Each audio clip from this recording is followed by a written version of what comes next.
Bismillahirrahmanirrahim. Assalamualaikum warahmatullahi wabarakatuh. Alhamdulillah wassalatu wassalamu ala Rasulillah wa ala alihi wa sahbihi wa mawalah. Wala haula wala quwata illa billah. Saya Dr. Khalili Hasib yang saya hormati, saya Dr. Ardiansyah, para hadirin, ya, para santri. Alhamdulillah kita ini momentum yang menurut saya luar biasa, langka karena ada kedatangan Dr. Khalili Hasib, ya. Karena beliau memang menekuni, mendalami pemikiran Ki Hasyim Asy'ari, dan beliau sudah mengajar di pesantren At-Taqwa. Pemikiran Ki Hasyim Asy'ari ini berapa tahun ya? Ada 5 tahun ya? 5 tahun lebih, mungkin 6 tahun ya. Jadi kita mengajarkan, mengkaji pemikiran Ki Hasyim Asy'ari ini bukan lip service. Itu sudah kita sudah kita kaji serius dan sudah kita terapkan. Ya, di pesantren At-Taqwa ini sudah diterapkan konsep pemikiran Ki Hasyim Asy'ari. Makanya materi ini kita ajarkan kepada santri tingkat SMA itu 1 semester. Saya belum tahu apakah ada pesantren yang atau kampus yang khusus, ya, mengajarkan pemikiran Ki Hasyim Asy'ari ini 1 semester, ya. Nah, itu karena kita menganggap ini sangat serius dan sangat penting. Di sini juga ada kajian pemikiran Buya Hamka 1 semester untuk SMA, ya. Pemikiran Muhammad Natsir 1 semester. Bahkan lebih, mungkin tambah buku fikih dakwah bisa 2 semester.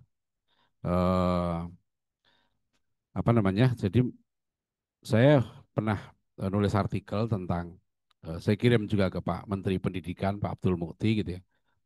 Apakah betul kita itu menerapkan, ya, pemikiran pendidikan kita dari Ki Hajar Dewantara, Ki Hasyim Asy'ari, atau bahkan Ki Haji Ahmad Dahlan, ya. Sebab sering disebut nih Ki Hajar Dewantara, bahkan disebut-sebut apa itu hari lahirnya, ya, beliau 2 Mei diperingati sebagai Hari Pendidikan Nasional. Saya mengusulkan lewat artikel sih, ya, supaya Hari Pendidikan Nasional itu tidak hanya 2 Mei.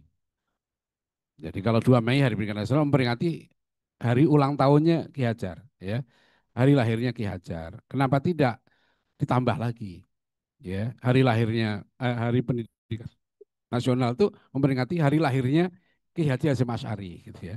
Hari lahirnya Ki Haji Ahmad Dahlan. Maksudnya orang Indonesia biar bebas memperingati hari pendidikan nasionalnya masing-masing. Tidak harus hanya Ki Hajar Dewantara, sehingga seolah-olah di Indonesia ini pemikir pendidikan, praktisi pendidikan itu, tokoh pendidikan hanya Ki Hajar. Nah, itu rugi bangsa kita. Ya, Ki Hajar Dewantara hebat sekali. Ini saya bawakan contoh buku Ki Hajar yang sudah dihimpun, ya. Artikel-artikel Ki Hajar Dewantara tentang pendidikan itu 1 jilid. Ini jilid yang kedua tentang kebudayaan. Jadi beliau seorang pemikir, pejuang, praktisi pendidikan. Dan sejalan sebetulnya. Kalau antum baca pemikiran pendidikan Ki Hajar Dewantara di UIK Bogor itu ada 2 disertasi pemikiran pendidikan Ki Hajar Dewantara itu, ya. Dan dua-duanya kesimpulannya beda. Yang satu kesimpulannya pemikiran pendidikan Ki Hajar Dewantara itu adalah sekuler, disertasi yang kedua enggak sekuler, ya, Islami. Jadi memang Ki Hajar nanti banyak dari tulisannya itu bisa diambil, ya. Orang nanti tergantung kesukaan dia atau pemahaman dia tentang pemikiran tokoh, dia ngambil dari sisi mana, ya. Tapi kalau satu hal yang bisa jarang diungkap, ya, oleh, saya cek video-video dari Kemendikbud misalnya tentang pemikiran Ki Hajar itu jarang dibahas bahwa Ki Hajar Dewantara itu sebetulnya sangat, apa namanya, anti pendidikan Barat. Kritiknya sangat keras. Bahkan beliau, saya baru pulang kemarin dari Rio, ya, di dosen-dosen satu kampus di sana saya paparkan sebagian pemikiran Ki Hajar Dewantara. Ada yang dosen bilang ke saya kaget, ya, baru dengar bahwa Ki Hajar Dewantara itu tahun 1922 sudah mengkritik keras model pendidikan yang bisa datang dari Barat. Ki Hajar Dewantara sudah menggunakan istilah model pendidikan yang datang dari Barat ini hanya akan mendidik anak-anak kita secara fisik dan akal saja, ya, dan hanya memungkinkan mereka mendapatkan ijazah untuk mereka hanya bisa menjadi buruh, gitu. Itu sudah diucapkan Ki Hajar dalam pidato pendirian Taman Siswa. tahun 1922. Ya. Nah, jadi ini menarik dia kaget, oh ternyata kenapa sampai sekarang masih begitu kan? Padahal Ki Hajar Dewantara dulu mengkritik ya pendidikan yang hanya mendidik anak-anak Indonesia menjadi buruh. Bahkan nanti pendidikan ini sangat pendidikan Barat ini katanya akan menghasilkan dua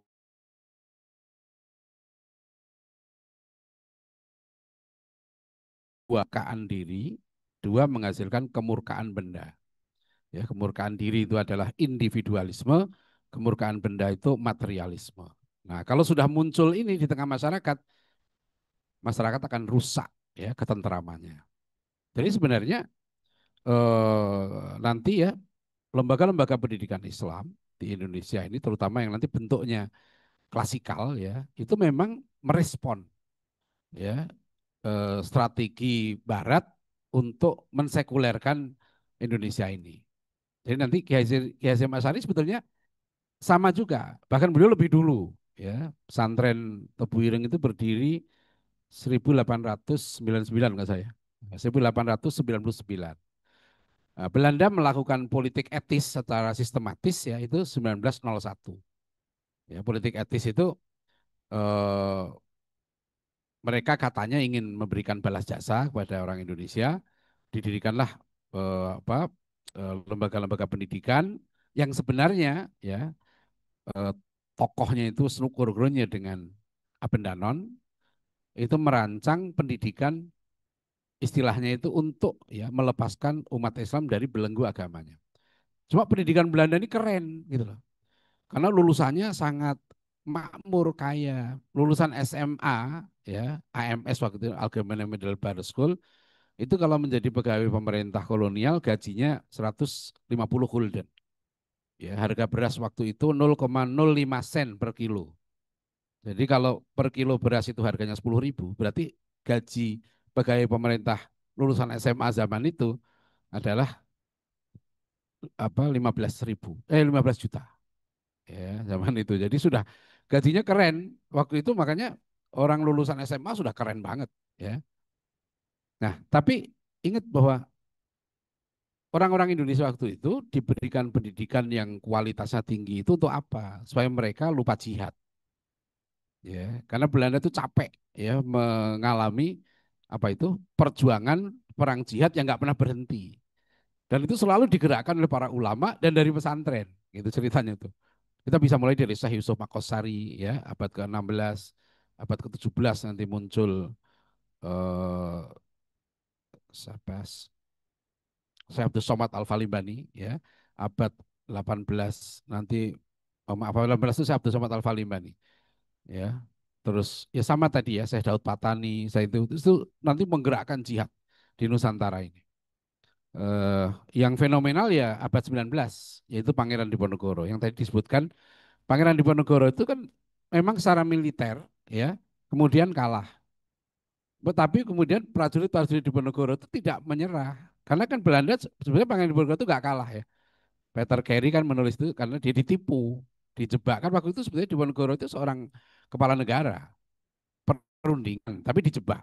Ya, itu sebetulnya nggak boleh dalam apa namanya etika diplomatik nggak boleh seperti itu. Makanya Belanda itu kan meskipun Diponegoro sudah ditahan, sangat dihormati. Di penjara itu ya diberikan perawatan, kesehatan, diberikan gaji. Nah, itu bagus juga Belanda dulu itu ya. Sudah orang ditahan itu pasti digaji keluarganya. Ya Pangeran Diponegoro tuh seperti itu sampai meninggal pun itu kan di Makassar ya. Eh, nah kemudian Belanda bikin itu apa namanya lembaga-lembaga pendidikan untuk kalau Dr. Yudi Latif menggunakan istilah itu mengurangi atau mengikis fundamentalisme. Ya.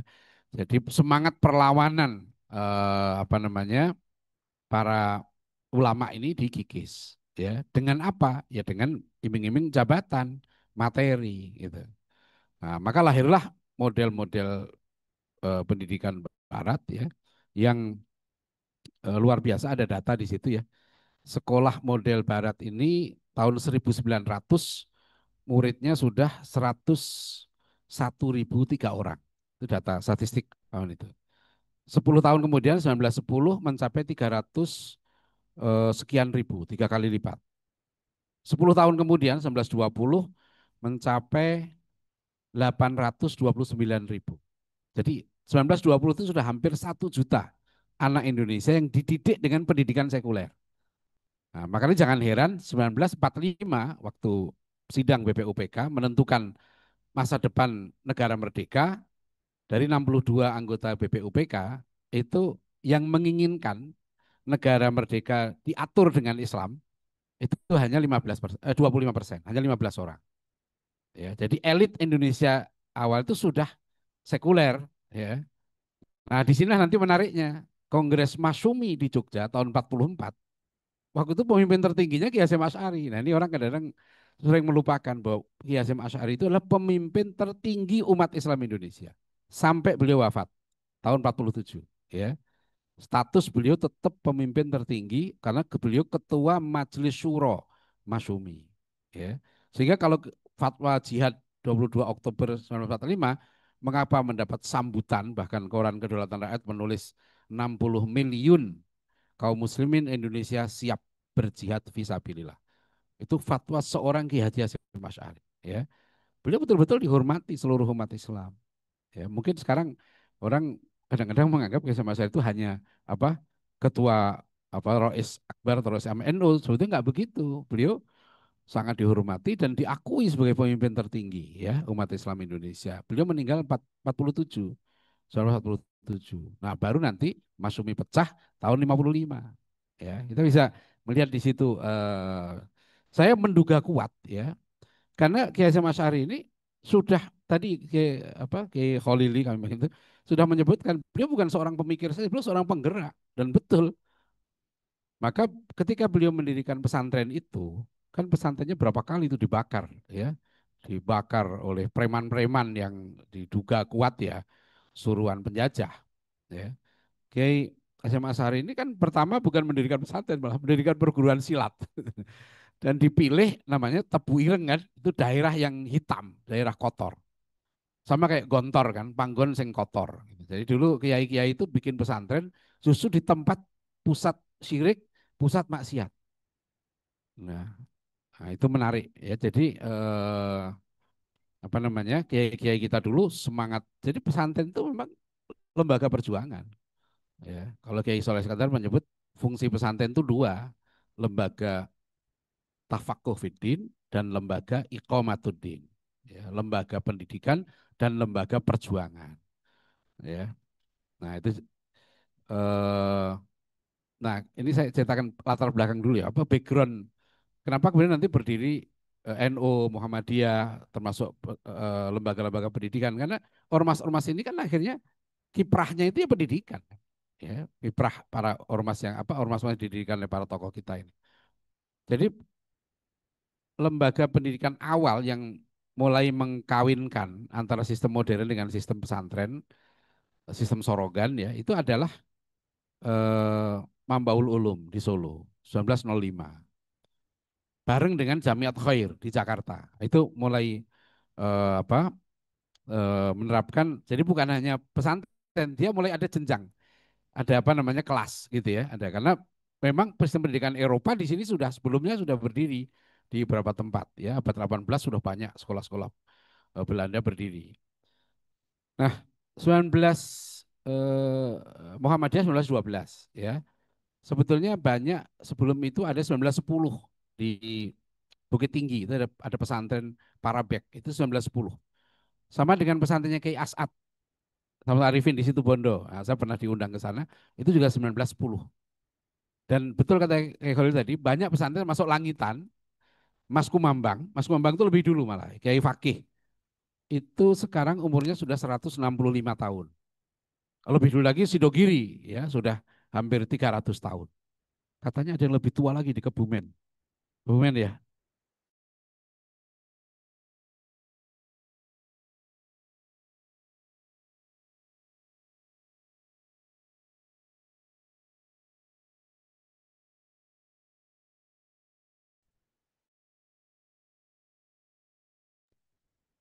1911 itu Jamiat Khair mendatangkan Syekh Ahmad Surkati. Itu 1911 datang ke sini. Nah, yang menarik nanti 1913 berdiri Madrasah Al Irsyad Internasional di Jakarta. Itu dahsyat sekali. Baca di bukunya Profesor siapa yang nulis kamus itu apa? Mahmud Yunus. Dikan oleh Mahmud Yunus ada kurikulumnya dan dahsyat ya kurikulum eh, bayangkan ya di zaman itu ya alat transportasi kan masih sangat sederhana, sangat susah. Tapi Madrasah Al Irsyad sifatnya internasional karena ada daftar kurikulumnya, ada daftar gurunya. Dan gurunya itu saya baca Syekh ini datang dari Saudi, dari Tunis, dari Sudan, dari Turki, dari Mesir, ya. Itu datang ke sini. Dan betul kurikulumnya itu komprehensif, ya. Itu tingkat aliyah ya. Nahwunya sudah alfiyah. Ada pelajaran bahasa Inggris, akan ada pelajaran sejarah Eropa modern. Jadi di zaman itu saya pikir orang-orang kita dulu ya itu anak SMA sudah dididik dengan termasuk mantik ya itu sudah diajarkan di tingkat SMA. Jadi waktu itu yang namanya pendidikan tingkat SMA sangat tinggi ya. Guru-gurunya internasional ya, murid-muridnya juga terpilih gitu ya. Sehingga wajar kalau nanti pendidikan di zaman Belanda waktu itu pendidikan Islam melahirkan banyak ulama, banyak tokoh. Nah, di sini saya sering mengajak teman-teman yang selalu bicara pendidikan, bicara pemerintah. Kok pemerintahnya begini sih, menterinya begini. Saya bilang, kita ini dulu pemerintahnya kafir, ya kan? Gubernur jenderalnya kafir, ya. Pesantren dulu nggak dibantu, bahkan diawasi, ya dicurigai, ada yang diserang. Tapi kenapa justru waktu itu pesantren-pesantren kita melahirkan ulama? Ya, kenapa pesantren kita waktu itu justru melahirkan para tokoh? Ya, melahirkan guru-guru yang hebat. Antum bisa baca ya, itu Ustadz Ardi apa buku intelektual genealogi ulama Betawi kan. Bagaimana dari dulu madrasah Guru Mansur, Guru Mughni, Guru Marzuki di Klender melahirkan ulama-ulama seperti Kiai Nur Ali. Itu kan murid dari Guru Marzuki di Klender. Madrasah Guru Marzuki itu melahirkan ulama-ulama besar zaman itu. Dari Persis misalnya Persis berdiri 1923 ya, melahirkan Muhammad Nasir, melahirkan Ustadz Abdurrahman itu apa muridnya Hasan ya yang nanti memimpin Persis selama 23 tahun. Dari Ustadz Abdurrahman itu melahirkan Ki Haji Aceng Zakaria ya, seorang ulama lulusan aliyah ya, muallimin Persis Pajagalan Bandung tuh yang nggak kuliah ya. Bahkan waktu beliau pernah sebelum kira-kira 9 bulan sebelum wafat tuh mampir ke Atakwa ini. Ya, sempat saya tanya beliau, Ustadz, kalau antum dulu nggak kuliah, kenapa? Beliau bilang, saya nggak kuliah itu diharamkan oleh guru saya. Jadi beliau itu cucu muridnya Hasan. Ya, gurunya itu namanya Ustadz Abdurrahman tadi. Saya diharamkan untuk kuliah. Dan akhirnya saya mengajar selama 7 tahun. Tapi beliau juga belajar servis jam. Jadi kerjaan beliau itu unik. Ya. Mengajar guru pesantren, tapi juga tukang servis jam dan jual beli jam. Ya. Ulama kita dulu hebat ya dalam ekonomi juga mandiri. Nah, saya tanya beliau cerita ya tidak boleh kuliah, diharamkan kuliah. Tapi coba bayangkan, beliau wafat menulis yang tercatat oleh saya itu 103 judul buku. Beliau memimpin Persis, apa namanya, mendirikan pesantren Ranca Bangu di Garut ya. Ini ada murid-muridnya di sini juga berapa? Ada Ustadz Ganjar, Bang? Ada. Nah, itu murid beliau ada yang jadi guru di sini, murid Ustadz Aceng Zakaria ya. Dan juga mendirikan perguruan tinggi yang sekarang jadi Institut Agama Islam Persis itu. Dan saya menjumpai yang seperti ini banyak sekali lembaga pendidikan kita dulu, bahkan sekarang masih bisa kita lihat. Ini kan lahirnya Gus Baha. Gus Baha emang kuliahnya di mana? Ya, kan dari lembaga pendidikan yang tradisional ini sebenarnya, ya, yang melahirkan. Kenapa?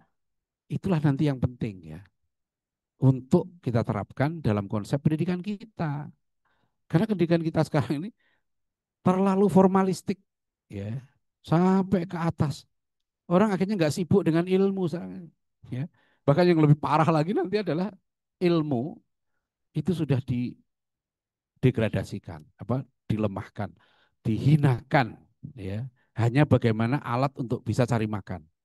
Dulu nggak begitu. Maka di tadi kitab KSM Asy'ari ya, ada Bul Alim wal Muta'alim itu bab pertama itu tentang kemuliaan ilmu. Nah, bab pertama yang beliau tulis itu tentang mulianya ilmu. Ya satu kali ya. Jadi apa namanya ini? Keutamaan ilmu dan ulama serta keistimewaan mengajar dan belajar. Itu dulu pertama tuh. Seorang murid, seorang santri itu harus tahu bahwa ilmu itu mulia. Ya, sehingga nanti ulama itu menjaga betul niat mencari ilmu, jangan untuk dunia, karena ilmu ini sangat tinggi untuk keselamatan di akhirat, untuk kebahagiaan di dunia dan akhirat, ya. Jadi martabat ilmu itu yang dijaga. Sehingga kenapa sih kok karena ilmu itu begitu mulia, ya. Ini yang ayat beberapa ayat pertama aja tentang ilmu kan. Ya, allamal insana malam ya, alladzi allama bil qalam. Ya. Iqra bismi rabbikal ladzi khalaq. Jadi peradaban Islam itu peradaban ilmu, begitu mulianya ilmu, ya. Begitu dihormatinya ilmu dan ilmu. Makanya kan dalam Islam itu ya, mencari ilmu itu bukan hak, itu kewajiban dan kemuliaan. Jadi nggak ada kaitan sebetulnya. Mau pemerintahnya ada anggaran, nggak ada anggaran. Mau orang itu pinter atau nggak pinter, mau cantik atau jelek, mau cakep atau nggak cakep gitu ya. Tetap wajib cari ilmu. Maka selalu yang dibahas adalah tolabul ilmi faridotun ala kulli muslimin. Ya kayak Mas Asar itu membuka kitabnya dengan ayat apa itu Al-Mujadilah ayat 11 kan. Nah, itu tentang kemuliaan orang-orang berilmu. Maka dijaga betul ya konsep ini. Konsep ilmu ini. Karena nanti kalau kita lihat dalam sejarah, peradaban Islam itu hancur diawali selalu dari rusaknya ilmu. Ya, ada dua kitab yang fenomenal sampai sekarang itu. Satu adalah kitab Ihya Ulumuddin, itu kan ditulis menjelang Perang Salib tahun 1095. 1095. Kota Yerusalem jatuh 1099. 3 tahun sebelum itu Imam Al-Ghazali itikaf di masjid apa itu Al-Aqsa ya. Di Al-Aqsa itu 1096. Beliau itikaf di situ berapa bulan, nanti kembali ke Syria lagi ya, ke mana Damaskus. Nah, di situ beliau banyak mengajar murid-murid beliau di situ. Nah, di situ lahir kitab Ihya Ulumuddin. Ya, apa artinya itu? Menghidupkan kembali ilmu-ilmu agama. Kenapa? Kok Imam Ghazali berpikir ilmu agama sudah mati? Karena waktu itu banyak orang nyari ilmu, termasuk di kampus beliau sendiri, di Tomiyah, bukan untuk akhirat. Nyari ilmu untuk kepentingan dunia. Ya, sehingga ilmu yang rusak inilah nanti melahirkan manusia-manusia yang rusak. Ulama-ulama rusak, sehingga Ihya Ulumuddin dibuka dengan Kitabul Ilmi.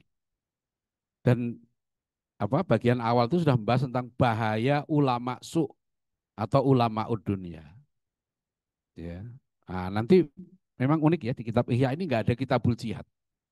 Bab tentang jihad itu nggak ada, tapi ada bab amar ma'ruf nahi mungkar. Ya. Dan di bagian akhir dari bab amar ma'ruf itu Ihya Ulumuddin itu menulis Imam Ghazali menulis rumus kebangkitan dan kehancuran umat. Ya, inna fasada ra'ayati bi fasadil muluk, wa fasadal muluk bi fasadil ulama. Wa fasadal ulama bi hubil mal wal jah. Nah itu kira-kira. Rakyat rusak karena penguasa rusak karena ulama rusak karena cinta harta, cinta kedudukan. Ini Pak Mahfud MD seneng banget nih, suka ngutip kata-kata Al-Ghazali ini. Bahkan saya hadir waktu peringatan 80 tahun kalau saya 70 tahun Pak Ma'ruf Amin waktu Wapres itu saya hadir Pak Mahfud MD yang ini yang tausiah ya. Nah, beliau bacakan hadis ini. Apa kata-kata Al-Ghazali ini rumus katanya. Ya, apa negara rakyat rusak karena pemerintah rusak karena ulamanya rusak. Ya, beliau bilang ilmuannya rusak karena cinta harta dan cinta kedudukan. Saya satu meja dengan utusan Panglima TNI. Jadi kita kaget juga, wah Pak Mahfud MD Ya beliau orang Madura biasa kan, kalau orang Madura itu pokoknya ngomong aja gitu. Tapi ya, nanti kita lihat ya kerusakan ilmu. Peristiwa kedua nih, yang menarik lagi itu kitab Ta'limul Muta'alim. Syekh Azhar Nuji itu penulis Ta'limul Muta'alim itu meninggal kira-kira 40 tahun sebelum jatuhnya Baghdad. Ya, 1258 itu Baghdad jatuh. Nah, jadi kitab ini ditulis sama mukadimahnya itu apa? Rusaknya ilmu. Jadi kehancuran peradaban itu diawali dengan rusaknya ilmu. Makanya kenapa Prof. Alata sekarang melanjutkan tesis itu sebenarnya. The greatest challenge of Muslim today is the challenge of knowledge. Ya, tantangan terberat yang kita hadapi sekarang adalah tantangan ilmu. Ya. Dan tantangan ilmu ini kata Prof. Alatas ada dua. Ya. Satu namanya ignorance, dua namanya confusion. Ignorance itu adalah kebodohan. Ya. Ini ya mungkin kategorinya orang ketiga. Ya. Ignorance ini kan rojulun yadri, rojulun layadri, wayadri anahu layadri. Nah, ini. Jadi orang yang bodoh tahu kalau dia bodoh. Ini kategorinya ignorant. Dia bodoh tapi ngerti dia nggak ngerti. Dia tahu dan tahu kalau dia tidak tahu. Jadi, dia tidak tahu dan tahu kalau dia tidak tahu. Nah, itu kategori manusia ketiga. Nah yang berat ini yang confusion. Kata Prof. Alatas, confusion of knowledge. Kekacauan ilmu. Ya, kekacauan ilmu ini mungkin ya ini benar nggak? Kategori keempat. Rojulun layadri walayadri anahu layadri. Orang yang tidak tahu dan tidak tahu kalau dia tidak tahu. Wah, itu masalah ini. Mungkin dia kiai, mungkin dia doktor, mungkin dia profesor. Ya, tapi dia sebetulnya tidak tahu. Cuma sok tahu. Gitu kan? Kan gitu. Tidak tahu tapi tidak tahu kalau dia tidak tahu kan. Itu yang paling berat kan. Akhirnya merasa benar. Ya. Saya tanya guru-guru tuh, bagus mana murid nih ya? Belajar sejarah yang salah atau tidak belajar sejarah? Sebab kalau dia belajar sejarah tapi salah, dia merasa benar. Tapi kalau dia tidak tahu sejarah, memang dia tidak tahu. Ya kan? Kalau diberitahu, itu secara bahasa Indonesia ini nggak tepat ya. Diberitahu. Sebenarnya kan diberi pengetahuan, ya kan? Kecuali kalau tahu ya, bukan tahu ya. Diberi tahu, diberi tempe. Masa diberi tahu? Ya, yang betul itu diberitai. Ya. Betul, dari kata berita, ya kan? Dikabari, kan gitu, ya kan? Dia tidak punya berita, maka kita beritai. Ya. Betul, ya. Diberitai, bukan diberitahu. Ini secara lugotan ya. Secara lugotan begitu. Coba cari bahasa ini. Diberitahu apa artinya? Kan diberi pengetahuan, kecuali diberitahu. Ya tahu itu bacanya diberitahu, betul. Kan sekarang ada apa itu namanya? Yang suka gitu kan.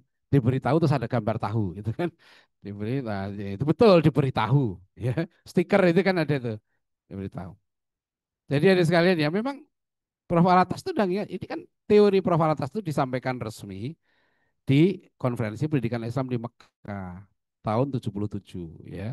Di mana beliau mengatakan the central crisis of Muslim today is loss of adab. Antum bisa lihat video Prof. Alatas interview dengan Syekh Hamzah Yusuf di YouTube ada ya. Itu Prof. Alatas tahun 2020-an diwawancara dengan Syekh Hamzah Yusuf dari Amerika. Unik nih Syekh Hamzah Yusuf ini sekarang penasihatnya Donald Trump. Penasihat keagamaan Donald Trump. Ada yang protes gini. Kok Donald Trump penasihatnya saya Yusuf? Saya suka pakai perumpamaan begini. Mungkin kalau penasihatnya bukan saya Yusuf lebih parah lagi. Kan kayak gini kan, santri pulang pondok kok males ya? Sholat jamaah males, ngaji males gitu ya. Tidur aja kerjaannya. Ngapain mondok? Nah, saya bilang mungkin kalau dia nggak mondok sudah nyuri ayam. Jadi kayak Buya Hamka kan gitu. Kenapa Pak Haji sudah haji kok masih rentenir? Apa gunanya haji? Gitu kan. Terus Buya Hamka bilang, loh kalau dia tidak haji, dia sudah makan orang. Ya. Sama kan, kamu pakai jilbab, kenapa masih kelakuannya nggak benar? Apa gunanya pakai jilbab? Kan nggak begitu cara solusinya, ya kan? Itu sama dengan gini, banyak orang belajar di Fakultas Hukum UI, kok korupsi tambah naik. Ya kalau nggak ada Fakultas Hukum UI, mungkin korupsinya lebih dari sekarang. Nah, kita menghibur ya. Jadi supaya apa namanya? Kan kadang-kadang kita begitu ya kan. Terus saya bilang, ngapain kamu begini? Ya kalau kamu nggak begitu lebih parah lagi. Udah mondok di Atakwa, ya tetap hubud dunia. Ya, apa gunanya mondok di Atakwa? Ya jangan begitu. Kalau kamu nggak mondok di Atakwa lebih parah lagi. Ya, nah, begitu jawaban ya supaya kita agak ngelak lah. Ya. Jadi sekalian ini tesis ya kan nanti yang disampaikan Dr. Holil itu penting banget ya. Jadi kalau kita dalam peta apa ya ke kebangkitan pendidikan, Ki Hasyim Asy'ari jauh lebih awal sebenarnya dari tokoh-tokoh yang ada ini ya. Beliau bukan hanya teori, beliau nulis, kitabnya keren. Kitab ada beliau ada Bulu Alim Muta'alim itu keren banget, coba berulang-ulang kita baca. Makanya kan santri At-Taqwa itu wajib ngaji kitab ini sama beliau. Kita kirim ke Pandaan sebulan ya. Rihlah ilmiahnya nggak main-main sebulan. Salah satunya sampai khatam ya kitab ini, sampai khatam. Anak SMP itu. Ya. Saya udah pernah ke kementerian di ada kami ada musyawarah di Kementerian Agama waktu itu. Saya udah usulkan nih kitab Adabul Alim wal Muta'alim ini harus diajarkan di tingkat SMP. Ya. Cuma memang gini ya, kalau ngaji kitab-kitab klasik nih, Ta'limul Ta'lim, ya, saya lanjutkan dulu sini. Jadi ketika saya kembali ke Ta'limul Ta'lim tadi itu, kitab ini udah 800 tahun umurnya. Jadi saya tidak sependapat dengan guru gembul yang mengatakan kitab ini apa sudah tidak relevan. Ya mungkin beliau belum melihat background dan isi Ta'limul Muta'lim. Karena ini kitab penting. Hanya memang betul kalau kita baca kitab Turoth ya dengan kacamata sekuler, ya jadinya sekuler. Makanya kita bersyukur ya sebagai umat Islam dan kami di At-Taqwa ini sangat bersyukur ketika kami mendalami kitab-kitab Turoth, kami itu mendapat pemahaman langsung dari Profesor Said Muhammad Naqib Alatas tentang konsep adab itu. Jadi kalau kita lihat ya, Ki Hasyim Asy'ari sudah mengangkat soal adab ini sejak tahun 40-an, ya kan? 1940-an bahkan sebelumnya tentu kan abad 19 sudah karena ini di kalangan para ulama kita sudah maklum ya kan sudah apa ya hal yang sangat biasa. Artinya konsep ini konsep yang unggul. Cuma Dr. Khalili kalau yang saya baca di mana Ibnu Mubarak ya itu mengatakan kadal adabu yakunu thulutsaidin. Nah, jadi porsinya adab itu dua pertiganya. Jadi lebih dari sepertiga karena nanti ada muridnya Imam Malik juga yang di kitabnya Imam apa Kiai Hasyim Asy'ari ini banyak sekali cerita-cerita menarik, Pak. Saya ulang-ulang baca lagi ya. Misalnya gini ya, saya coba gambarkan. Kiai Hasyim Asy'ari itu di kitab Adab ini mengingatkan ketika Imam Syafi'i ditanya, bagaimana wahai Imam, Anda mencari adab? Terus Imam Syafi'i mengatakan, aku mencari adab itu seperti seorang ibu yang mencari anak satu-satunya yang hilang. Gimana coba? Betapa seriusnya, ya kan? Imam Syafi'i itu mencari adab. Sampai anak satu-satunya yang hilang itu kan berarti nggak ada lagi sudah kerjaan lain yang lebih penting dari itu. Ya, dari mencari anak satu-satunya yang hilang itu. Nanti ada tadi yang beliau katakan itu kutipan itu luar biasa ya beliau itu. At-tauhidu yujibul iman. Faman la imana lahu la tauhidalahu. Wal imanu yujibu syari'ata. Faman la syari'ata lahu la imana lahu wala tauhidalahu. Wasyari'atu yujibul adab. Faman la adabalahu la syari'ata lahu wala imana lahu wala tauhidalahu. Di situ adab ya memegang peran yang sangat penting ya. Saya mencoba aplikasinya gimana ya. Orang kalau nggak beradab itu rusak itu syariat. Nah di sini kadang-kadang ya kita bicara ekonomi syariah. Saya sebenarnya mengusulkan ya, sudah pernah ada ujian disertasi tentang pendidikan ekonomi syariah itu saya usulkan. Kenapa Anda nggak pakai istilah ekonomi Islam? Karena problem lembaga ekonomi syariah itu saya perhatikan aspek syariahnya sudah memenuhi secara fikih akadnya dan lain. Cuma adabnya ini gimana?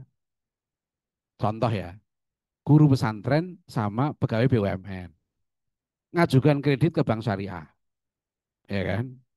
Untuk nyicil rumah itu syaratnya sama. Nah, di sini secara syariah, secara hukum betul. Tapi saya bilang nggak beradab.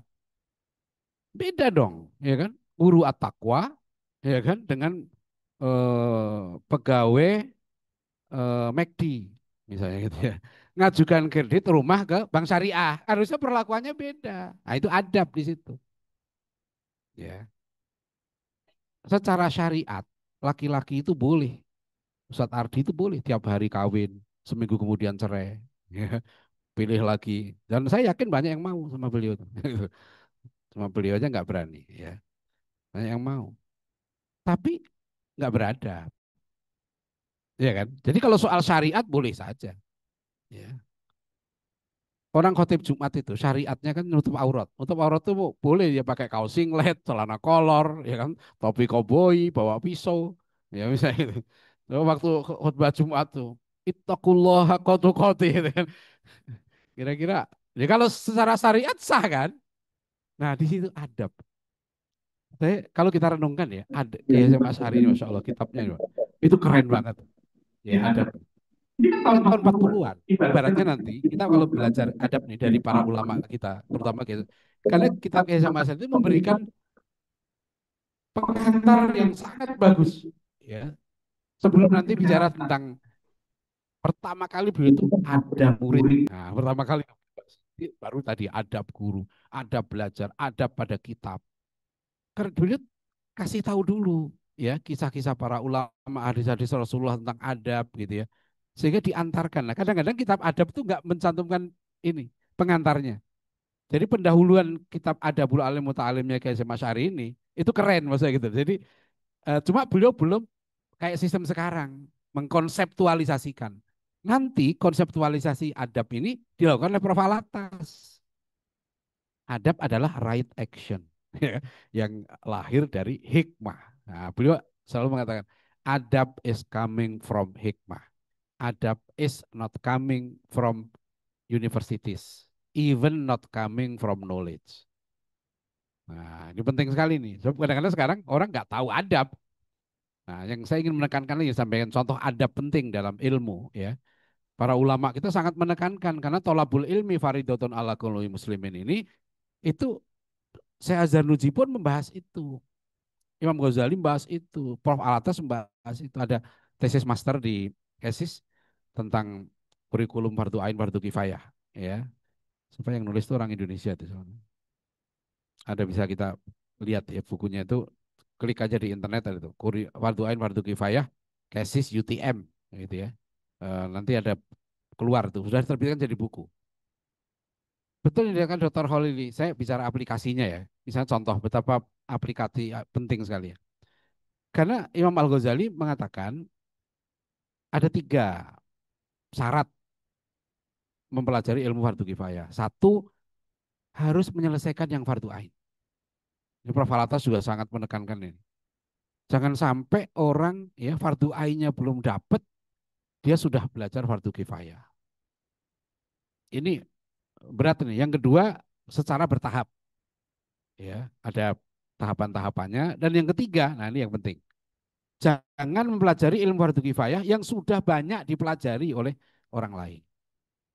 Ya, kalau di Ta'lim Ta'lim diberikan contoh, saya Zanuji bilang fardu ain itu makanan, fardu kifayah itu obat. Nah, itu yang ini indahnya para ulama kita dulu kan. Jadi kalau kita nyusun kurikulum pendidikan, tidak memperhatikan mana fardu ain, mana fardu kifayah, nanti bisa jadi anak itu salah. Obat dijadikan makanan, ya kan? Akhirnya dia bukan tambah sehat, tambah sakit. Ya. Akhirnya dia jenuh. Kan banyak sekali sekarang nih santri-santri atau pelajar yang bingung. Dia makin banyak belajar, bukan tambah bahagia, tambah tenang, tambah resah, tambah tidak tahu menyelesaikan masalah. Karena enggak jadi enggak ada kategorisasi. Kan adab tuh di situ. Adab itu sebetulnya kategorisasi. Seperti kita masukkan barang ya ke rumah. Harus ada sistem kan. Softwarenya harus ada. Kursi, oh di sini ruang tamu. Ya, kloset, oh jangan di ruang tamu taruhnya, ada tempatnya kan itu. Ya kan, tempat tidur di sini, kasur di sini. Itu sebetulnya adab. klasifikasi sehingga sesuatu itu menjadi letaknya teratur sesuai dengan harkat dan martabat yang ditentukan Allah. Nah itu Prof. Alatas kan gitu. Ketika semua ada pada tempatnya yang betul, ini konsep Prof. Alatas itu, maka itulah terciptanya namanya al-adalah. Terjadilah namanya keadilan. Coba Bapak Ibu sekalian ya, hadirin para santri ya. Saya kan riset ini tentang konsep adabnya Prof. Alatas, 3 bulan saya di Kuala Lumpur tuh. Kemudian saya aplikasikan di Indonesia dengan kenegaraan. Itu keren banget loh. Gimana Prof. Alatas kan nggak di sini. Tapi gagasan Prof. Alatas tentang adab itu malah terumuskan dalam Pancasila. Pembukaan UUD 45. Coba, akidah Ahlussunnah wal Jamaah, alinea 3. Atas berkat rahmat Allah yang Maha Kuasa dan dengan didorongkan oleh keinginan luhur. Jadi kita merdeka itu rahmat dari Allah. Tapi ada kasab, gitu kan? Bukan jabariyah, ya kan? Bukan qadariyah. Kan itu Ahlussunnah benar gitu. Saya tapi siapa ini yang merumuskan alinea ketiga ini? Berkat rahmat itu bahasa Arab, barokah rahmat. Allah, kata Allah ini dipertahankan oleh ulama dan Bung Karno.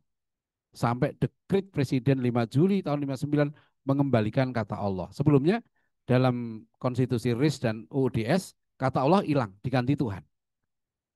Nanti dalam dekrit muncul atas berkat rahmat Allah. Allah itu nama Tuhan orang Islam resmi. Ya, nggak bisa diganti dengan Tuhan itu. Ya.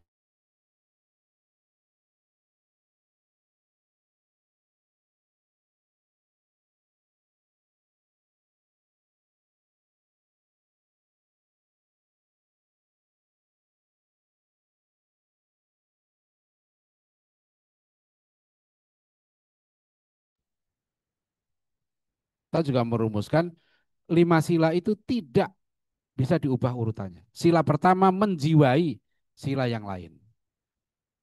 Nah, ini yang sayang kadang-kadang di pelajaran Pancasila di sekolah-sekolah atau di pondok tuh nggak masuk ini dokumen. Padahal ini perjalanan penting dari pemahaman Pancasila ya. Kemudian Muktamar Situbondo itu Munas Alim Ulama itu juga memutuskan sila ketuhanan yang Maha Esa maknanya tauhid dalam ajaran Islam.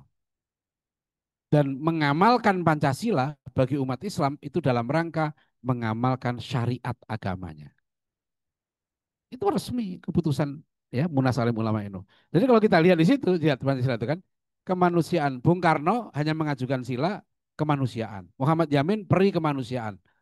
Panitia 9 di situ ada Kiai Wahid Hashim, Agus Salim, Haji Agus Salim kan, Abdul Kahar Muzakir dan Abi Khursa 4 tokoh Islam mengubah kemanusiaan itu ditambah 2 kata penting, adil dan beradab.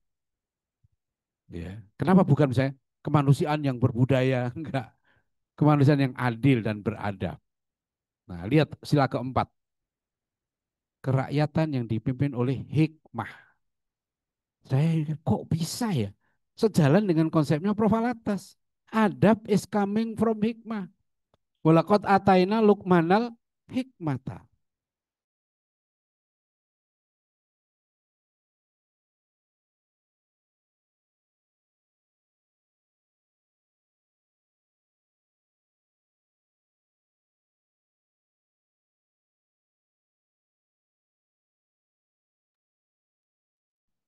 Robot nggak akan bisa ganti hikmah, wisdom.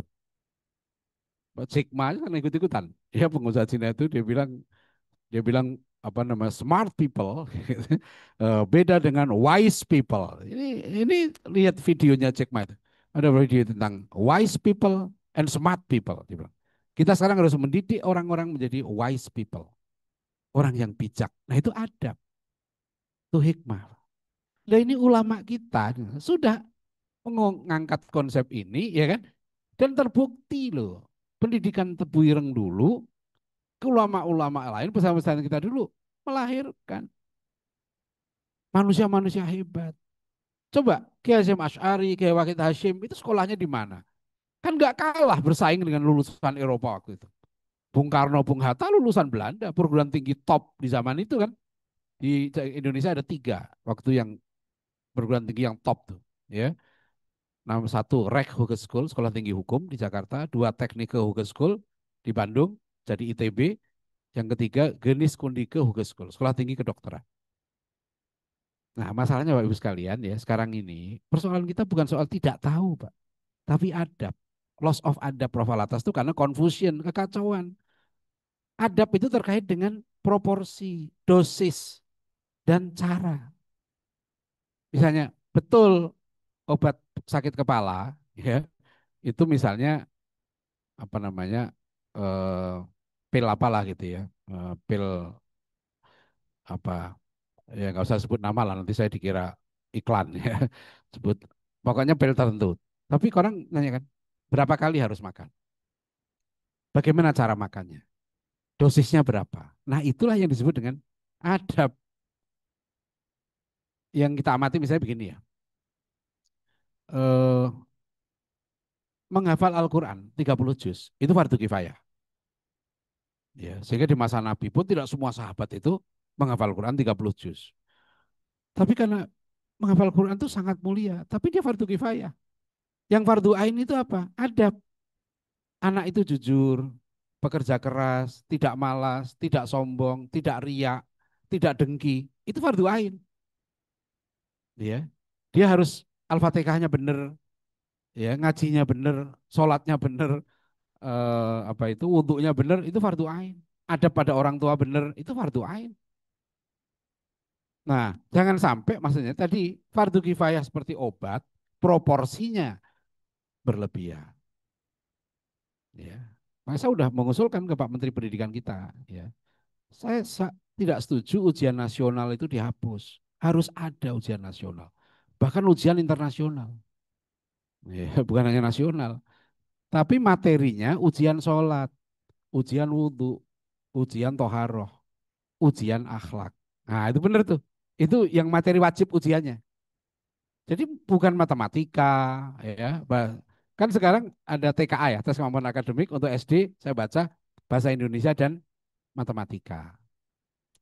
Sekarang pertanyaannya, kalau anak lulus SD, yang wajib menurut adab apa? Ya fardu ainnya. Jadi harusnya kebijakan Pak Menteri kita, pendidikan itu ya, itu anak lulus SD yang muslim, itu ya ujiannya ujian sholat, ujian ngaji. Terus tanya, lo terus orang agama lain gimana? Ya itu silahkan diatur oleh agamanya masing-masing. Itu yang benar, ya. Lulus SMP itu sudah akil balik, ya. Secara adab dia sudah harus tahu mana akidah yang benar, menjaga imannya bagaimana, ya, ibadahnya. Nah inilah makanya seminar ini kan temanya pemikiran Kasyim Asy'ari tentang pendidikan yang sebetulnya pemikirannya takdib, ya. Itu juga Ustadz Adi Hidayat juga menyimpulkan Rasulullah SAW itu misinya takdib. Beliau merujuk pada dua ayat. Waktu ini pidato apa Adi Hidayat waktu dapat gelar Doktor honoris causa ya di Muhammadiyah itu. Saya hadir di situ. Ya, ada bukunya menyimpulkan dua ayat Al-Baqarah 151 dengan Al-Jumu'ah ayat 2. Nabi ditugaskan melakukan tiga hal. Ya, yatlu alaihim ayatihi wa yuzakkihim wa yu'allimuhumul kitaba wal hikmah. Jadi tilawah, tazkiyah, taklim. Nah, Ustaz Hidayat menyimpulkan tiga ini tilawah, tazkiyah, taklim itu takdim. Nah, takdim inilah yang nanti melahirkan orang-orang hebat, panglima perang yang hebat, ya, apa itu ilmuwan yang hebat, pengusaha yang hebat di situ. Nah, kesimpulannya, supaya nggak sampai jam 11 ya, kalau saya tukang ngomong, jadi kalau ngomong nggak dibatasi, ya, kalau saya ngomong sehat, ya itu ngantuk jadi nggak ngantuk, habis ngomong ngantuk lagi. Jadi kesimpulannya begini, kesimpulan tapi panjang nih, ya. Tadi saya ngomong apa? Astagfirullahaladzim, kok jadi lupa tadi. Terakhir tadi saya ngomong apa? Hah?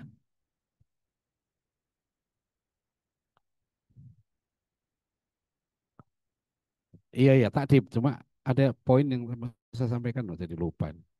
Memang, memang kalau istri satu tuh gampang lupa. Semua yang gampang lupa tuh istri yang satu, saya cek gitu. Ya. Jarang yang istrinya dua. Mau nggak ada istri saya. Jadi Supaya ingat tuh, saya jadi nggak ingat ya. Nah, sekarang ada di aplikasinya, aplikasi di kita seperti apa kan? Takdib adab ya. Menurut saya ya, ini mau nggak mau ini solusi. Jadi eh, tadi pagi saya share di Atakwa ya, kita akan melanjutkan. Kita udah 5 kali kursus guru beradab di sini 3 hari. Dan kami mencoba dari kitab-kitab klasik ya, saya Mas Ari, kajian kitab-kitab. Saya baru dari Rio ya, Gurindam 12 ya. Sampai orang Rio, Tanjung Pinang, apa Kepulauan Rio itu, saya tanya ya, ada nggak di Rio sekolah yang mewajibkan menghatamkan kitab Gurindam 12, Pak? Nggak ada. Jadi waktu saya kemarin diundang tasyakur eh, satu universitas di sana dapat fakultas kedokterannya dapat akreditasi unggul. Ya. Atakwa dulu pernah membuat MOU. Jadi kami punya konsep bahwa supaya menjadi dokter yang beradab karena fakultas namanya Universitas Abdul Rauf itu punya slogan gini, eh, melahirkan sarjana yang robani, amanah, beradab. Nah, dan mereka serius mau menerapkan konsep adabnya Prof. Alatas itu. Ya, ini yang mendirikan Universitas Bradinal. Maka saya sawarkan pada mereka kemarin saya bicara khusus dengan dosen-dosen kedokteran, pimpinan kampus dan sebagainya gitu. Itu saya sampaikan kita itu bukan soal bukan hanya melahirkan dokter. Kalau sekarang Pak dokter beradab tuh gimana sih dokter beradab itu kan?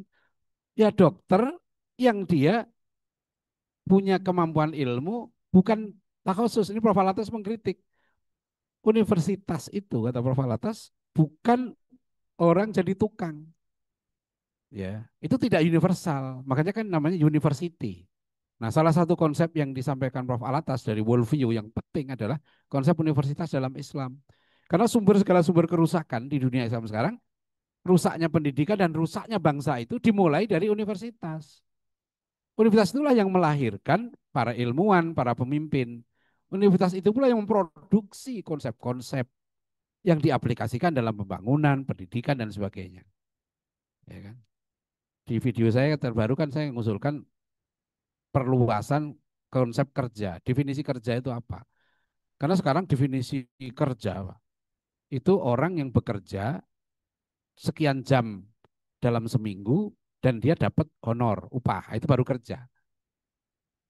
Orang menjadi takmir masjid yang tidak ada daftar gajinya, itu nggak dianggap kerja. Bahkan mereka buat konsep usia produktif. Itu dari 15 sampai 64 tahun. Kan yang diajarkan kayak begini. Ibu rumah tangga yang bekerja di rumah, ya hampir 24 jam, mendidik anak dan lain-lain, itu tidak masuk kategori bekerja, dianggap pengangguran. Ya kan? Ya akhirnya jadi masalah ini. Harusnya ibu rumah tangga itu kerja. Makanya kalau kita lihat dalam konsep Al-Qur'an ya, kita ingat surat Luqman ayat 12 sampai 19.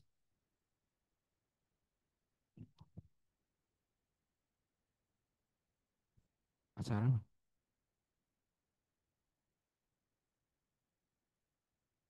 Enggak, kalau di sini denger gini biasanya mau Jumat, ini Kemis ya. Oh iya betul tes speaker. Oh enggak. Ya, jadi gini, jadi lupa tadi apa tuh. Sekarang gampang lupa sekarang. Kerja ya kan. Jadi ada di video saya itu. Itu diperluas. Kalau kita ikuti surat Luqman ayat kan di anak nih ya. Surat Luqman 12 sampai 19 tuh. Ada enggak? Coba cek di Quran. Para nabi itu pesen kamu nanti belajarlah supaya bisa kerja, supaya bisa cari makan. Enggak, Rasulullah menekankan siapa saja harus kerja cari makan karena mulia. Bukan berapa gajinya, tapi bekerjalah kamu karena rezeki itu dari Allah. Rizki itu bukan sebab akibat dari kerjaan kita. Rizki itu pemberian dari Allah. Makanya Allah ngasih rizki. Tidak mesti dari sebab akibat. Bahkan orang yang bertakwa dijanjikan rizki. Orang yang berjuang di jalan Allah dijanjikan rizki. Gitu kan. Nah itu penting nih. Supaya nggak stres. Makanya saya bilang di Indonesia kok ada apa namanya banyak pengangguran. Ini menurut saya salah konsep. Ya. Gak mungkin Indonesia itu ada pengangguran. Kalau dia ikuti konsep Quran ini, worldview Islam ini ya dari Quran, nggak mungkin. Karena selama ada setan, itu ada lowongan kerja. Iya kan? Ada kemungkaran. Man ro'a minkum mungkaron, fal biyadi. Ya. Jadi kalau orang itu kan nggak setiap orang wajib kerja kalau dalam Islam itu kan. Karena misalnya perempuan nggak wajib kerja. Perempuan itu nggak kerja juga nggak apa-apa di rumah. Selama dia ada orang tuanya, tanggungan orang tua. Selama dia punya suami, tanggungan suami. Jadi jadi itu konsepnya. Jadi nggak stres. Ya, apalagi Indonesia ini luas banget tuh untuk makan ya. Kami udah buktikan ribuan dai, guru ngaji dewan dakwah. Nggak ada satupun yang mati kelaparan. Nggak ada. Gaji dai dewan dakwah itu yang diangkat Pak Nasir tahun 70-80-an. Itu gaji pertamanya 15.000 rupiah per bulan. Ya. Sekarang alhamdulillah sudah naik yang mereka umur 70 ke atas ya. Itu sekarang gajinya naik 550.000 rupiah per bulan. Alhamdulillah nggak ada yang mati, ya, nggak ada yang kelaparan. Karena saya yakin Allah itu menjamin orang-orang yang di apa berjuang di jalan Allah itu. Dan dari dulu lulusan pesantren ya begitu. Dulu lulusan pesantren cita-cita pertamanya apa? Mesti mengamalkan dan mengajarkan ilmunya. Nah, di situ kenapa keutamaan ilmu, keutamaan belajar, keutamaan mengajar. Itu aja. Ya. Sampai saya kan ke santri-santri saya tunjukkan contoh ini ya. Bagaimana apa namanya? Sekarang orang Cina aja yang apa itu? Konsultan pendidikan gitu ya. Itu tahu dia. Nih,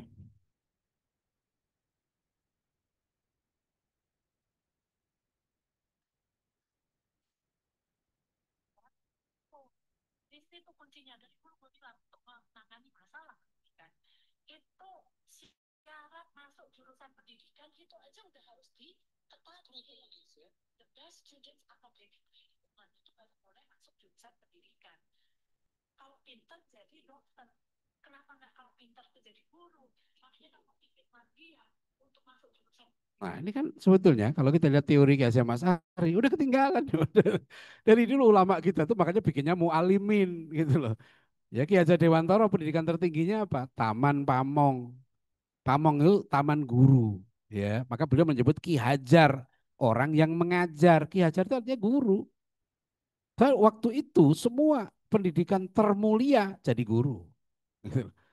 Nah sekarang aneh itu. Makanya kenapa saya ada video saya yang viewernya agak banyak itu 30 ribuan itu karena saya bilang setan pun mungkin heran gitu. Kok ada santri lulus nggak mau ngajar gitu loh. Gitu loh. Aneh banget gitu kan. Dulu semuanya orang itu berpikir kalau kamu mulia ya jadi guru. Khairukum man ta'allamal Qur'an wa 'allamahu. Ya. Saya bilang di mana di guru-guru di sekolah-sekolah, terutama sekolah yang agak mahal katanya gitu. Menurut saya sih di Indonesia ini sekolah itu murah semua, nggak ada yang mahal. Ya, yang paling katanya mahal tuh ada di Serpong nih. Ya, saya ke situ berapa kali tuh, ICM tuh. Uang masuk 150 juta, bulanannya 7 juta. Makanya nasi sama kayak di Atakwa. Uang masuk 150 juta. Saya bilang murah. Kedokteran Yarsi Jakarta itu uang masuk 520 juta. Satu semesternya 40 juta. Saya bilang ke mereka murah ini. Cuma saya nggak bisa bayar. Ya, tapi murah, jangan dibilang mahal. Gitu kan. Ini pengaruh sekularisme. Sekularisme itu begitu. Ada sekolah Islam di Bekasi itu. Berapa SPP-nya? 1,5 juta. Nggak pakai makan, nggak boarding, enggak. Oh murah sekali. 1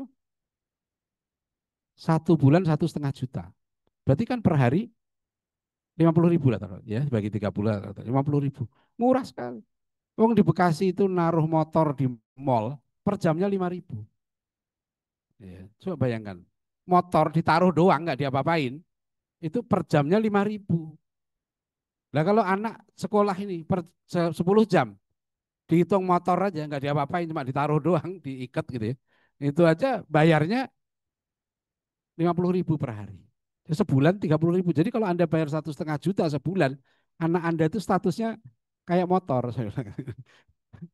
Makanya kalau ditanya, Ustaz SPP di apa biaya di Atakwa berapa? Per jam 3.000.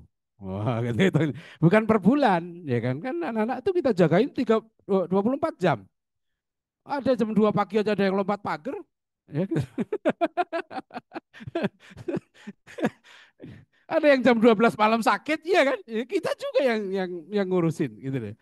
Jadi murah itu, jangan dibilang apa namanya. Nah, itu kan aneh gitu kan. Bayar 500 juta dianggap mahal, enggak lah murah. Ya, Anda sebenarnya gitu ya. Anak Anda uang masuk berapa? 40 juta, murah itu. Orang nonton konser musik di Singapura tiketnya 30 juta, belum tentu masuk surga. Anda masuk di sini anaknya nggak bisa sholat, nggak bisa wudhu yang benar, nggak bisa toharoh, akhlak nggak baik, ngaji nggak bisa, dididik, ya kan? Lulus bisa ngaji, bisa sholat benar, berapa mau dibayar? Dia bisa masuk surga. Tiket masuk surga itu dijual 100 juta laku nggak? Hah? Ya. Itu masalahnya kan. Jadi, nah soal nggak mampu, makanya saya heran. Uang kuliah naik protes. Loh kalau saya bagus itu, naikin lagi. Ya. Kenapa? Kalau bayarnya makin mahal, infaknya makin besar. Gitu. Terus yang nggak mampu, nah yang nggak mampu bukan hanya kita gratiskan, yang nggak mampu kita bayarin. Gitu kan? Rasulullah kan begitu ya kan? Yang melanggar syariat itu di bulan Ramadan.